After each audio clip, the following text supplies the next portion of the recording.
Long, long ago, there lived at the foot of the mountain a poor farmer and his aged, widowed mother. They owned a bit of land which supplied them with food, and they were humble, peaceful, and happy. Shining was governed by a despotic leader who, though a warrior, had a great and cowardly shrinking from anything suggestive of failing health and strength. This caused him to send out a cruel proclamation. The entire province was given strict orders to immediately put to death all aged people. Those were barbarous days, and the custom of abandoning old people to die was not uncommon. The poor farmer loved his aged mother with tender reverence, and the order filled his heart with sorrow. But no one ever thought twice about obeying the mandate of the governor, so with many deep and hopeless sighs, the youth prepared for what at that time was considered the kindest mode of death.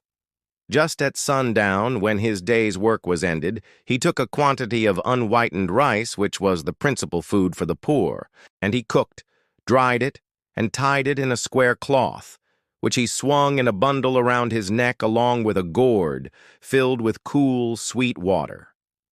Then he lifted his helpless old mother to his back and started on his painful journey up the mountain.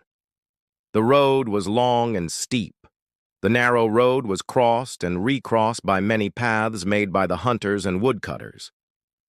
In some place they lost and confused, but he gave no heed. One path or another, it mattered not. On he went, climbing blindly upward, ever upward towards the high bare summit of what is known as Obatsuyama, the mountain of the abandoning of the aged.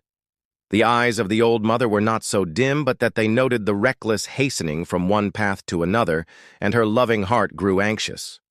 Her son did not know the mountain's many paths, and his return might be one of danger, so she stretched forth her hand, and snapping the twigs from brushes as they passed, she quietly dropped a handful every few steps of the way, so that as they climbed, the narrow path behind them was dotted at frequent intervals with tiny piles of twigs. At last, the summit was reached. Weary and heartsick, the youth gently released his burden and silently prepared a place of comfort as his last duty to the loved one. Gathering fallen pine needles, he made a soft cushion and tenderly lifted his old mother onto it. Hugh wrapped her padded coat more closely about the stooping shoulders, and with tearful eyes and an aching heart, he said farewell. The trembling mother's voice was full of unselfish love as she gave her last injunction. "Let not thine eyes be blinded, my son," she said. "The mountain road is full of dangers. Look carefully and follow the path which holds the piles of twigs. They will guide you to the familiar path farther down." The son's surprised eyes looked back over the path, then at the poor old shriveled hands all scratched and soiled by their work of love. His heart broke within, and bowing to the ground, he cried aloud, "O honorable mother, your kindness breaks my heart. I will not leave you.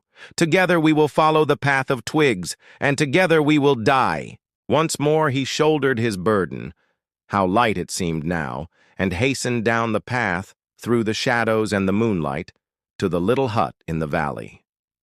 Beneath the kitchen floor was a walled closet for food, which was covered and hidden from view.